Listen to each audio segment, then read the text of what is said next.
Mga mangingisda at fish pen owners sa mga island barangay sa Dagupan City dumadaing ng pagkalugi.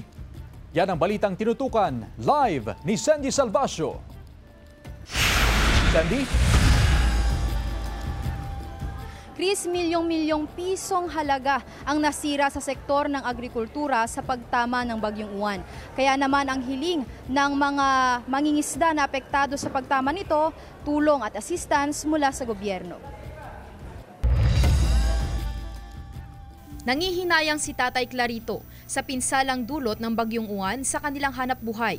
Pinaghandaan naman daw nila ang bagyo, pero nagulat sila sa biglaang pagtaas ng antas ng ilog kung saan nakapwesto ang kanilang fish pen. Nakawala ang mga alaga nilang bangus na sana'y aanihin ngayong buwan.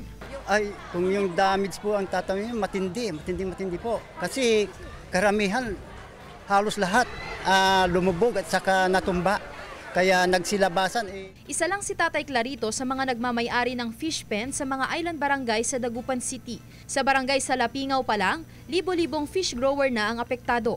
Batay sa ulat ng Salapingaw Barangay Council, umaabot sa mahigit 1,500 ang bilang ng mga fish cage owners dito sa nasabing barangay. Karamihan sa kanila, milyon na ang pagkaluging natamo ng tumama ang Bagyong Uwan. Low moral. Para kasi nga wala na, nanghihinayang kasi wala nang mapakain sa loob ng fish pen. Loging-logi, lalo na po yung mga namumuhunan na maraming fish pen, milyon po. Nananawagan ng tulong ang mga apektadong fish grower. Nagsasagawa na raw ng assessment at validation ang lokal na pamahalaan.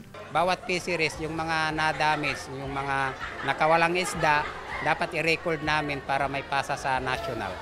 Para at least pag may sigurado may bigay ang national dyan, makakatulong din sa aming mga mangingisda. Tiwala ang sinag na magpapaabot ng tulong ang gobyerno sa mga apektadong fish farmers. Tanong natin sa Department of Agriculture kung may allocation for fishery, no? Kasi so far naka-allocate yung sa rice farmers.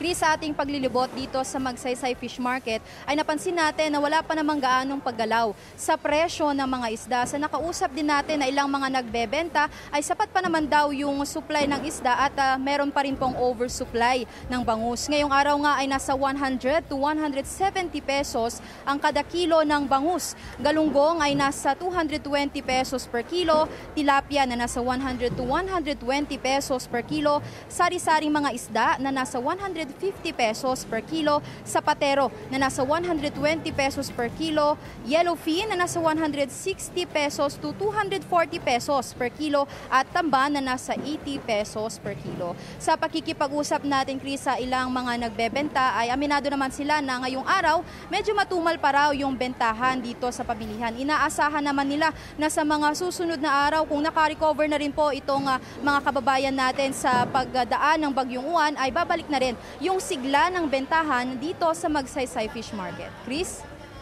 Maraming salamat, Sandy Salvacio.